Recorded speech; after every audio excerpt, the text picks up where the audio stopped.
need it. I got 5 o'clock. I do too.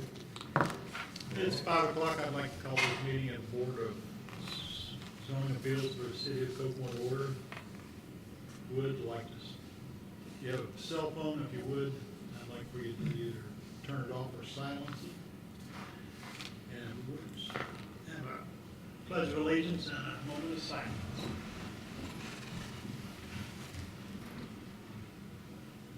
Allegiance to the flag of the United States of America and to the republic for which it stands, one nation, under God, indivisible, with liberty and justice for all.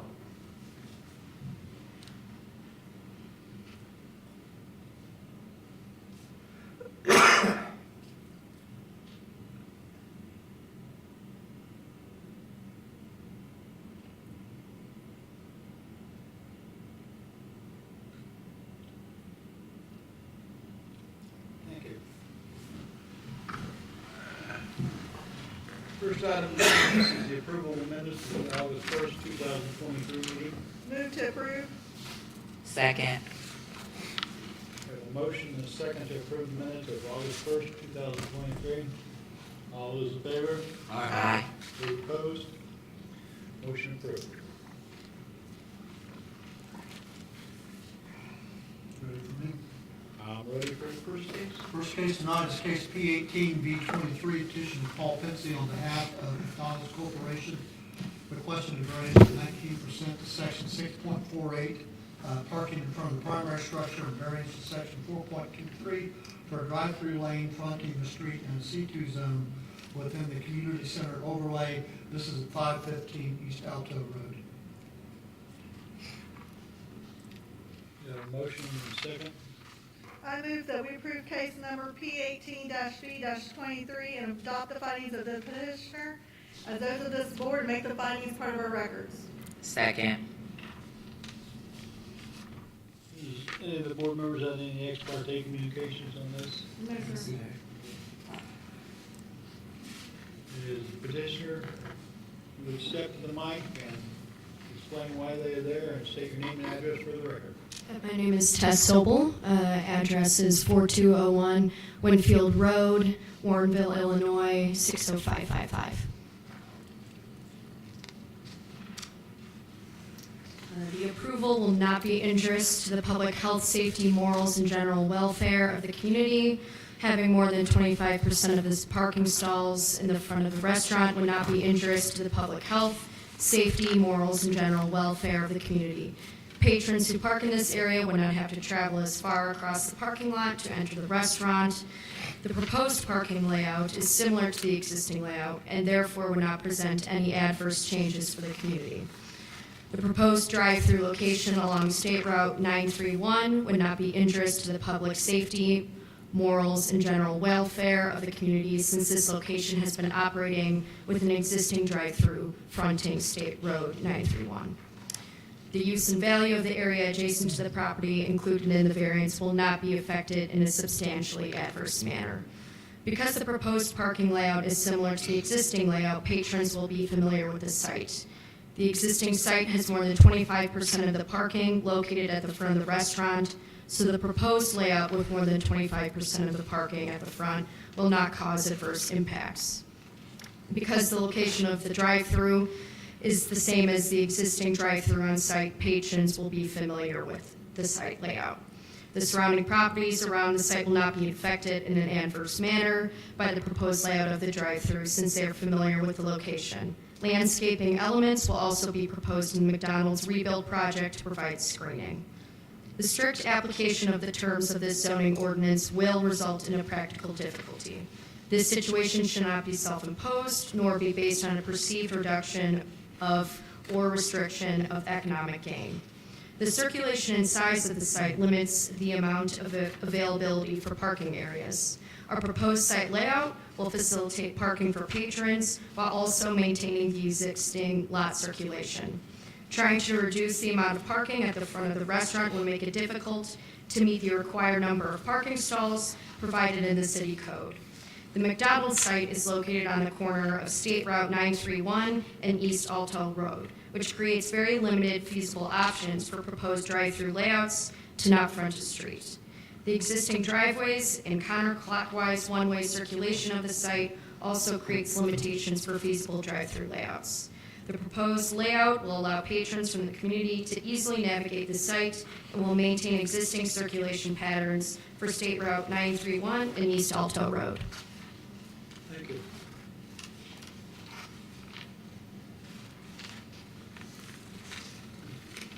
Mr. Sheila? Ready for mine? Staff findings for case P18B23, the approval will not be injurious to public health, safety, morals, and general welfare of the community. Because of redevelopment of the site will look very similar to the layout in the existing conditions, there should be no safety hazards associated with the requested variances. The parking in front of the structure and drive-through fronting the street will not block vision or encroach on any recorded easement or property lines.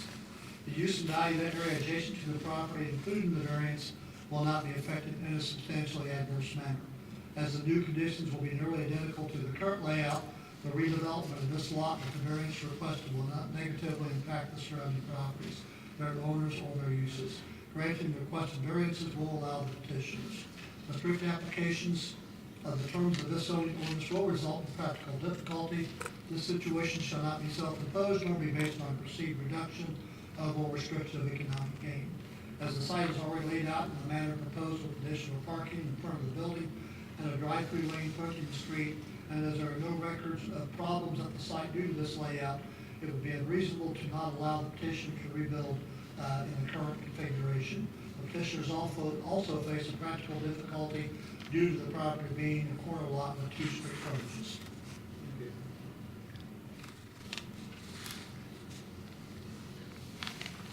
you. Any of the board members have any questions?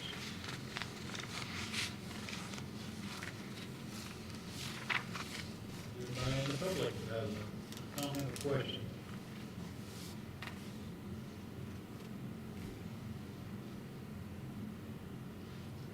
If not, I guess I'll call for the question.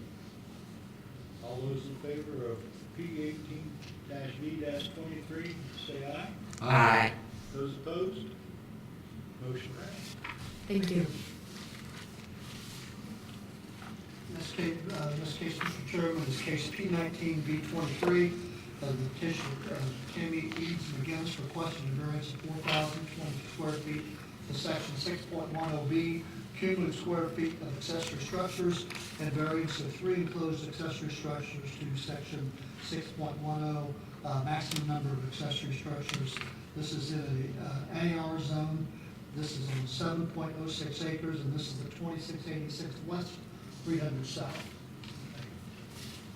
Been any ex parte communications from any of the board members on this case? No, sir. Petitioner, sir? If you would, state your name and address for the record and explain why you're here. Pardon? And explain why you are here. Okay. Tammy Eads McGinnis, 2686 West, 300 South, Kokomo, Indiana, 46902. And I'm here because I want to build a barn to my existing barn because I just want to put, everything has a place, everything is in its place, kind of sort of thing.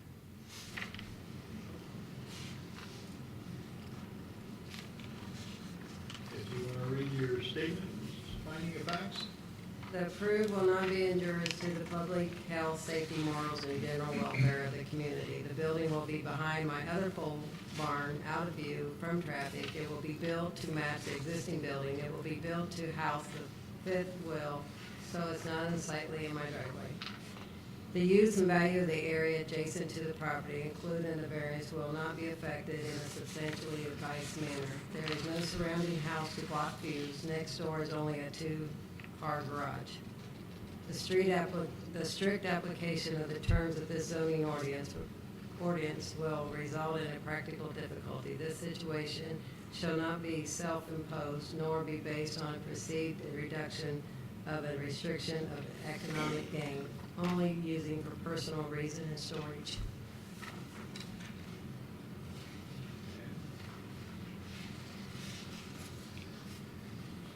Mr. Sheila. Staff findings for case P19B23, approval will not be injurious to public health, safety, morals, and general welfare of the community. The approval for the proposed oversized structure addition will not create any safety or health hazards and will not harm the morals or general welfare of the community. The structure addition being located to the rear of the existing barn, almost entirely out of sight. It will not encroach on any property lines or recorded easements and will not cause vision clearance problems. The use and value of the area adjacent to the property included in the variance will not be affected in a substantially adverse manner. The proposed addition will not impact the surrounding properties or their uses. The structure is entirely contained on the subject property and meets setback requirements. The property is located in a mix of rural and residential property, so a large barn addition would be an appropriate inclusion to this lot's rural character. A strict application of the terms of this zoning ordinance will result in practical difficulty. This situation shall not be self-imposed nor be based on a perceived reduction of or restriction of economic gain. Prior to being annexed into the city, the petition was zoned rural residential, which allowed for larger and more accessory structures than the corresponding city agricultural residential district. This annexation created a practical difficulty for the petitioner in regards to both number and size of the accessory structures allowed on the property. As the third point said, I'll just reiterate that a little bit. Before annexation, the zone, the petitioner was in rural residential. There would be no need for either one of these variances, just want the board to understand that. So after annexation, it did create a practical difficulty for someone wanting to put that size of the building up. Any board members have any questions for the petitioner? And I'm not sure this question would be to TJ, but if this would pass, would this set precedence for another person living in that area to want the same and saying, well, we let her, so would they be able to like set precedents moving forward? I mean, real estate's unique in nature, but in each case is unique depending on the circumstances, but it would set, I guess, from a precedent standpoint, if it was in the general vicinity and it was also agricultural in nature, then yes. Yes.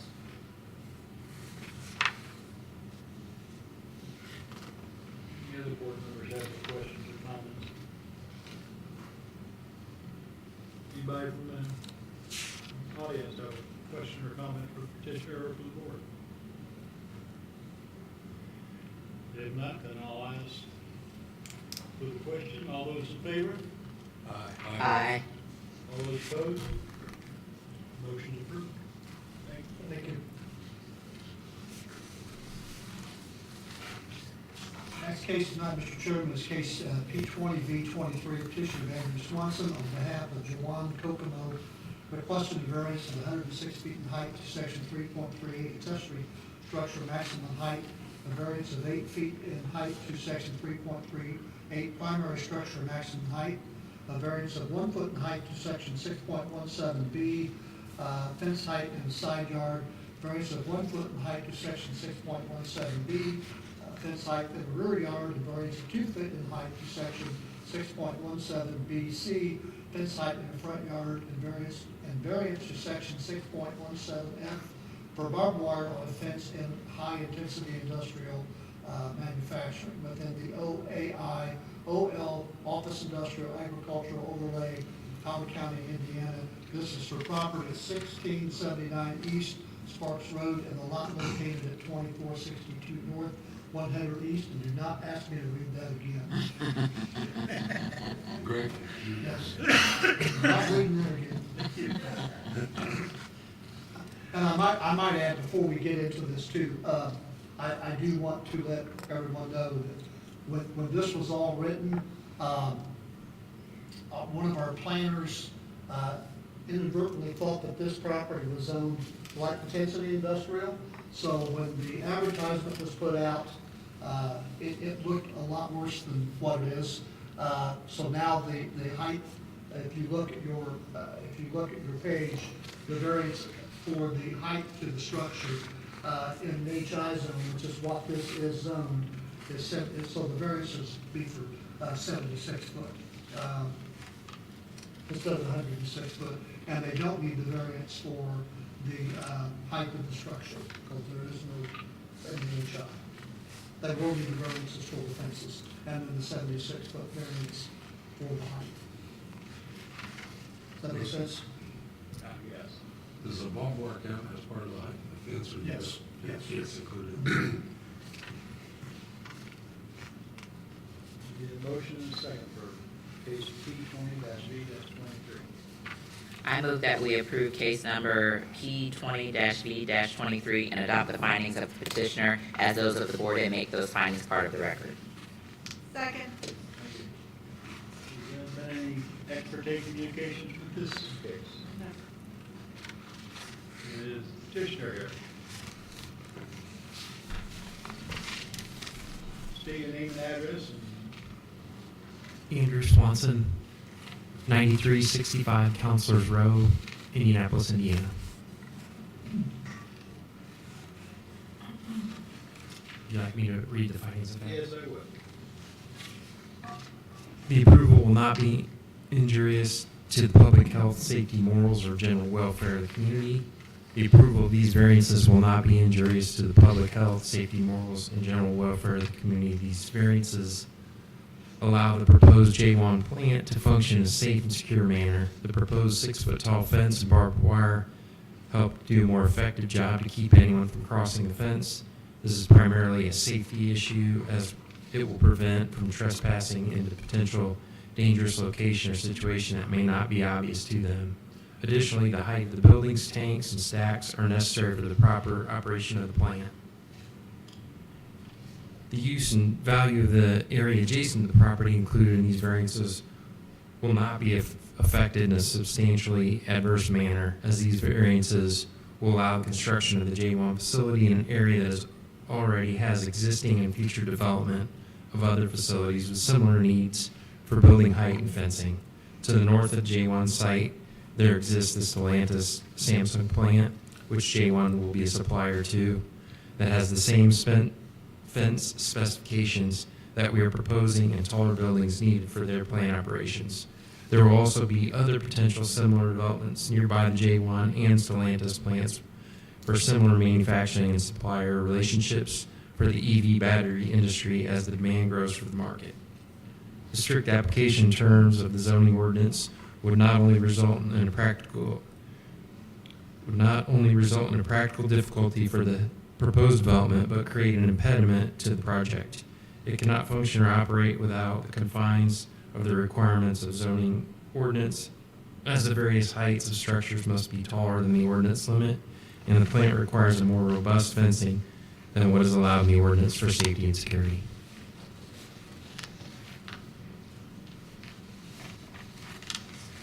Mr. Sheehan.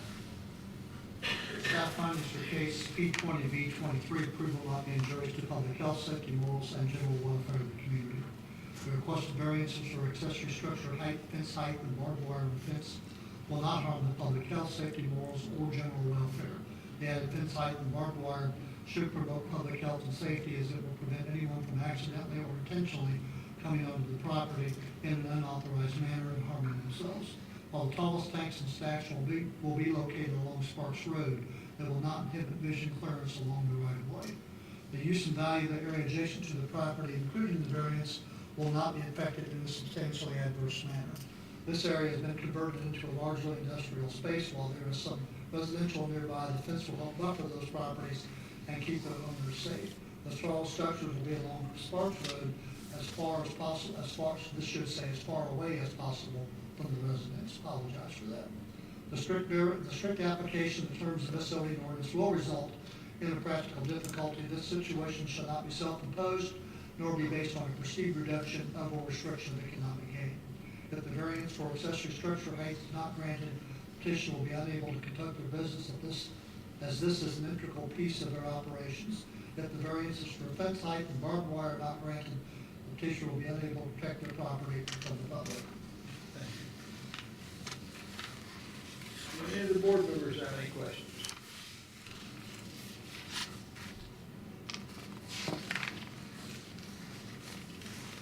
Anybody in the public have a question or comment? If there are no further questions, all those in favor? Aye. All those opposed? Motion approved. Thank you. Thank you.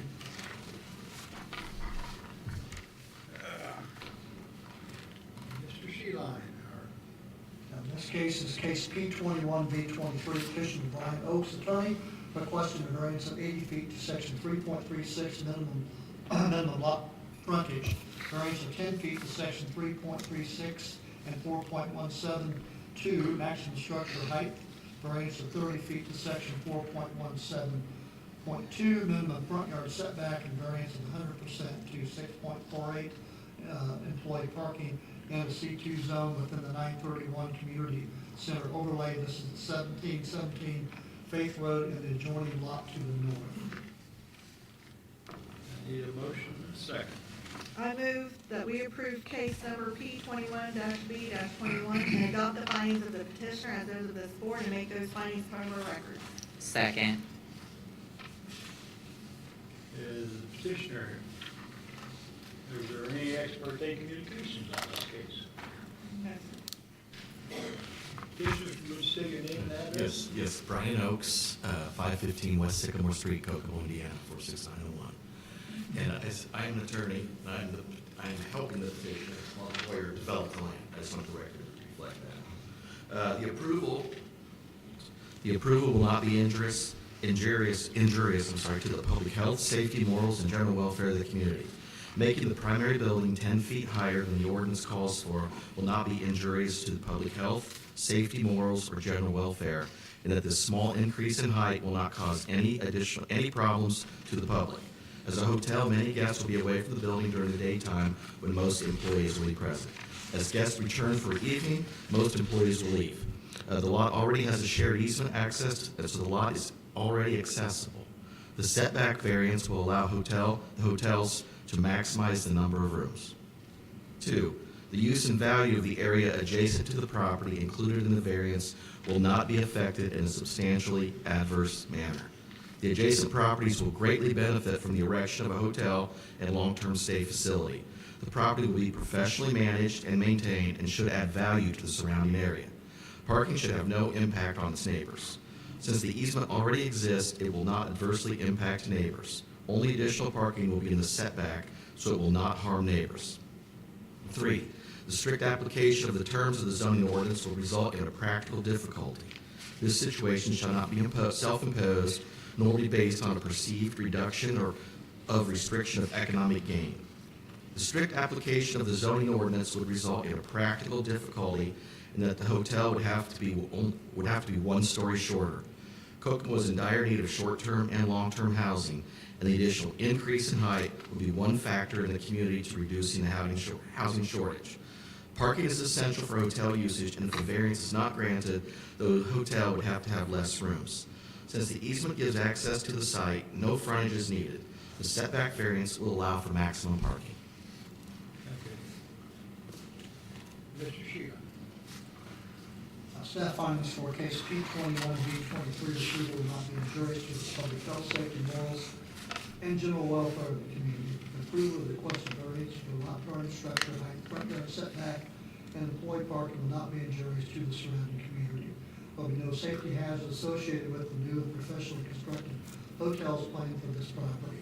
The variances will not allow the petitioners to encroach on any recorded easements or block use of the right of way. The use and value of the area adjacent to the property, included in the variance, will not be affected in a substantially adverse manner. Granting the requested variances to bring 2 new hotels to this already mixed-use area would not negatively impact the surrounding properties, their uses, or their owners.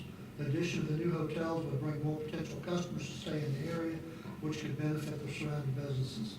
Granting the request would also help infill 2 currently vacant lots with modern and useful hotels. A strict application of terms of this zoning ordinance will result in practical difficulty. This situation shall not be self-imposed nor be based on perceived reduction of or restriction of economic gain. If the variances are not granted, the hotels will have fewer rooms and may not be feasible for the petitioner to build. This will also prevent the petitioner from fully utilizing the properties as he desires. Thank you. Do any board members have any questions? In the first paragraph, you said the primary building, is that site 1 or site 2? That's site 1, Mark? Yes, site 1. The back building.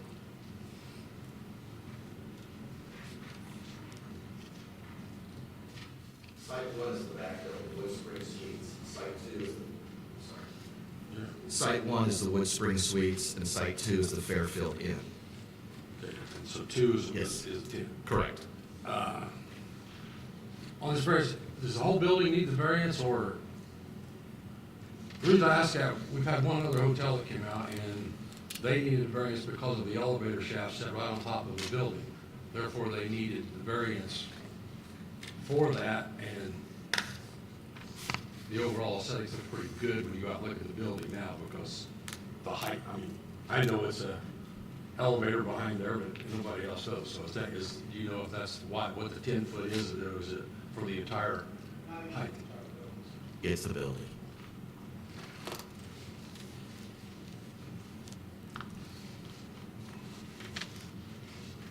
In paragraph 3, you state need for short and long-term housing. Correct. Why are you stating that?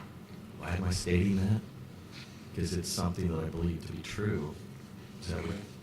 In like an apartment building? No, like, we have a lot of executives who come from like Chrysler and stay for like a month or 2 weeks or 3 weeks. So the suites will be more for the long-term stayers. It'll be like a kitchen area. And It'll be mixed on both of them, like so hotel. one building is a hotel. So like for the Championship Park, weekend parents that come to town, they'd probably be more likely to stay at the hotel. If you're just here on business for 1 or 2 days, you'd be at the hotel. But if your business is sending you here for 2 months or 3 months to do a project, which we've got a lot of temporary workers here now that are going to be here for 3 years. So there's a huge need for this, in my opinion. And every room in that will be a suite for a long stay if wanted?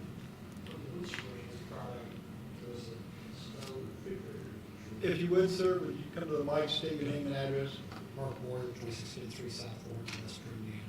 The Wood Springs product has a refrigerator still in every room. Is that the 77 unit? 122. 120 unit, okay. And the Site 2, they have Fairfield on here, but it could be another, flag could be different. A flag could be different from Fairfield, what amounts to Wood Springs.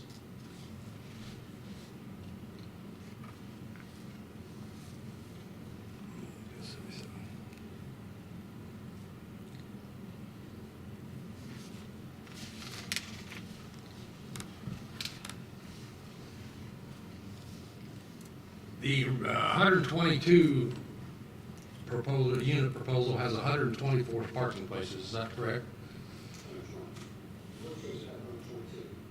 Rooms? How much parking?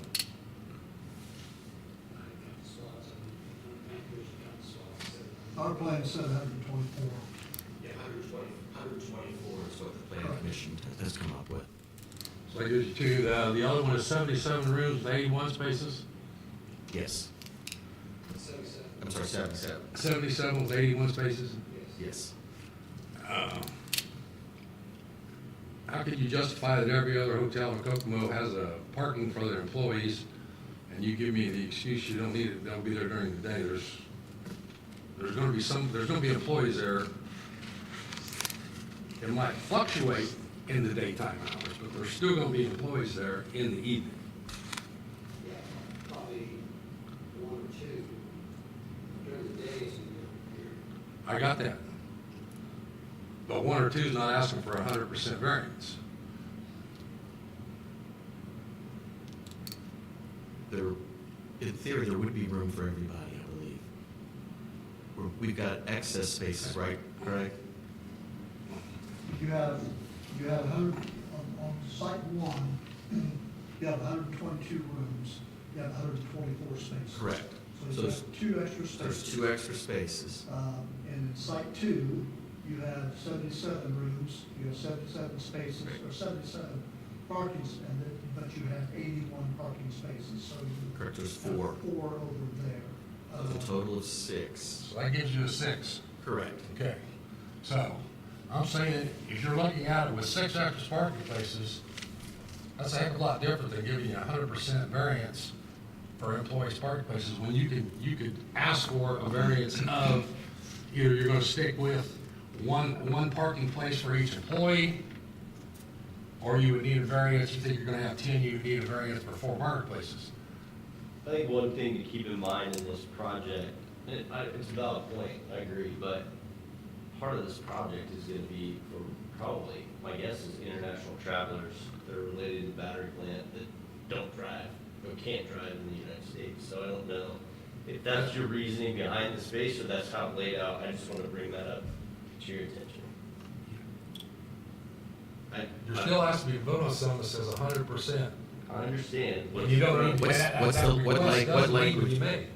what's the language that would make you more comfortable? I'm open to hear what you have to say.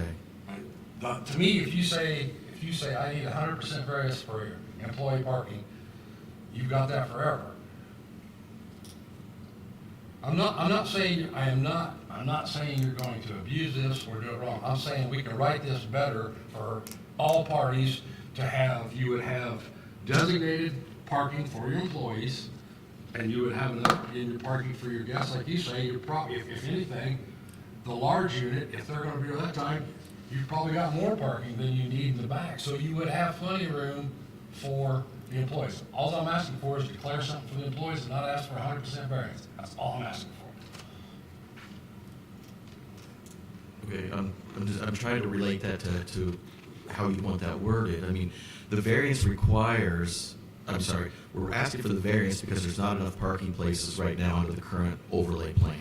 That's not a true statement. You've got 6 extra as we sit here right now. Okay, well, maybe, I don't know that. We were told we needed a parking variance by the plan commission. I don't mind voting on a parking variance. Okay, I need to quantify what that is going to be, and in my personal opinion, 100% variance is out of the question. That's all I'm saying. So, once you, correct me if I'm wrong here, too, Jim, I think what we need to come up with is the ordinance states there has to be 1 parking space per employee that can potentially be working at any given time. So, I think what we need is, we need a number of how many employees that are gonna be at that hotel at any given time. Whether it's 4 employees on shift, or 6 employees on shift, or 10. We need, I think that's what Mike's asking for. He wants a number to say, you need 12 spots per ordinance, and you've already got 6. So you need a variance of 6 spots, not but 100%. I think the reason we were asking for 100% is because I honestly don't know how many employees work at a hotel. Well, and that's what I assumed too. I mean, there's gonna be a different number at different times of days. There's gonna be maintenance people. If there's a kitchen, there's gonna be a chef, or, But you're gonna have mixed parking for the residents? yeah, both, yeah. Okay. And you've got 6 extra spots? Correct. There's 6 total spots that are not connected to rooms. So I guess if the board would consider we're allowed to have those 6 spots and everything else the variance takes care of, we don't need any more than 6 additional spots, we could agree to that. I just don't want in writing that, like, we give you a variance of 100%. I think you've got enough room there. I just don't like the way it's written. I don't want to know, if we Yeah. just rewrite a covenant agreement, everybody's fine, and I don't have to live with saying you voted for 100%. That's what I'm saying. So 6 dedicated spots to employees? Yes. And anything the variance would, or anything the ordinance requires above and beyond that is waived. The variance is granted for anything above 6 spots. I mean, we can stipulate that as long as. Yeah, whoever made the motion. So I could say, to amend the past motion to include 6 designated parking spots for employees. Correct.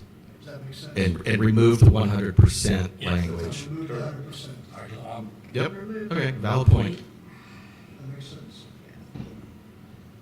We have an addition to the Thank you. proposal. I need a second for that. Who seconded? Second.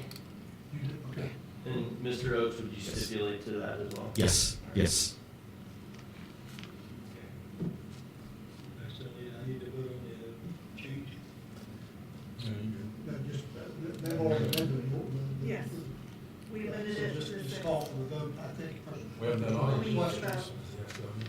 questions from the public. Yes. Obviously.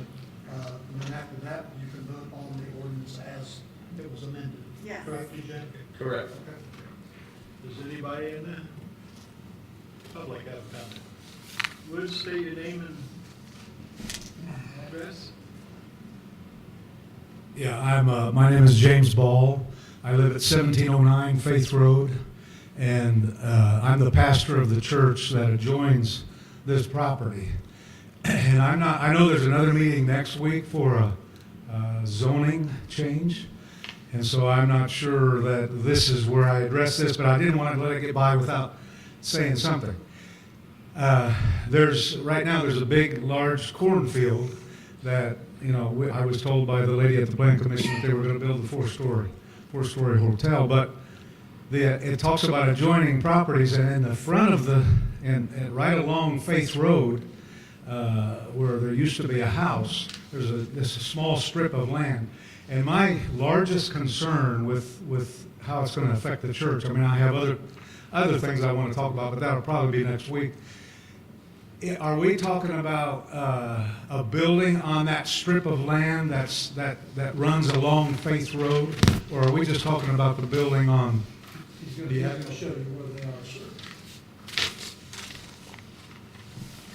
So you're looking at about 25% of your end of your building is going to be covered up by a building, and about 45% of your building is going to be covered, including the parking lot.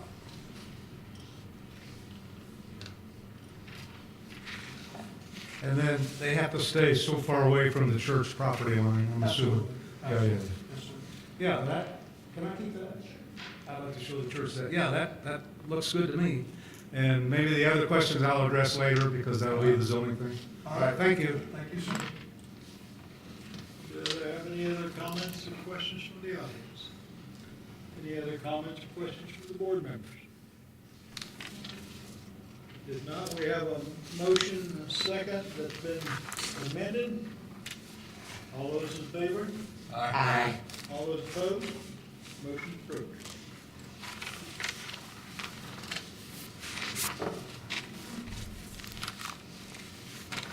Do we have any other cases before the board? Okay. Take a motion to adjourn. So moved. Second. All those in favor? Aye. All those opposed? Motion passed. Thanks, everybody.